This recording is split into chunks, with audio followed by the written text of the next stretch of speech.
अस्सलामुअलैकुम। अनोखी story seven के चैनल में मैं आप सब प्यारे दोस्तों का दिल से खुशामदीद कहता हूँ। आज मैं आपको एक और सबक आमेज़ कहानी सुनाने जा रहा हूँ जिसका नाम है ज़िद। प्यारे दोस्तों, एक दफ़ा का जिक्र है, दो भाई जिनकी उम्रों में एक एक साल का फ़र्क था।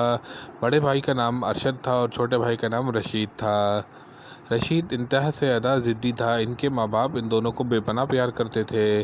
दोनों एक ही स्कूल में थे। बड़ा भाई 9वीं क्लास में था, छोटा भाई 8वीं क्लास में था। पढ़ाई लिखाई में दोनों सबसे अच्छे थे। छोटा भाई इतना ज़िद्दी था कि अपनी ज़िद के आगे कुछ भी नहीं देखता था। हर चीज़ बड़े भाई से ले लिया करता था। बड़ा भाई बेचारा इसको कुछ नहीं बोलता था, हर वक्त अपनी कुर्बानी दे दिया करता था। वक्त इसी तरीके से चलता रहा। दोनों बड़े हो गए। बड़ा वाला बिजनेसमैन बना और छोटा वाला एक बहुत बड़ा ट्रांसपोर्टर बन गया।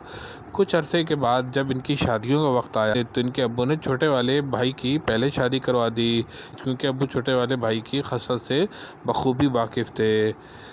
और इसके 1-2 साल के बाद बड़े को सब्र का फल मिला। इसको इंतहा से ज़्यादा खूबसूरत बीवी मिली।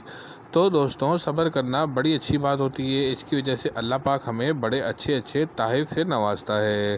अगर आपको ये कहानी अच्छी लगे तो इसको लाइक कीजिए, शेयर कीजिए और मेरे चैनल अनोखी स्टोरीज़ 786 को सब्सक्राइब करना नहीं भूलिएगा। जज़ाकल्लाह। अस्सलामु अलैकुम।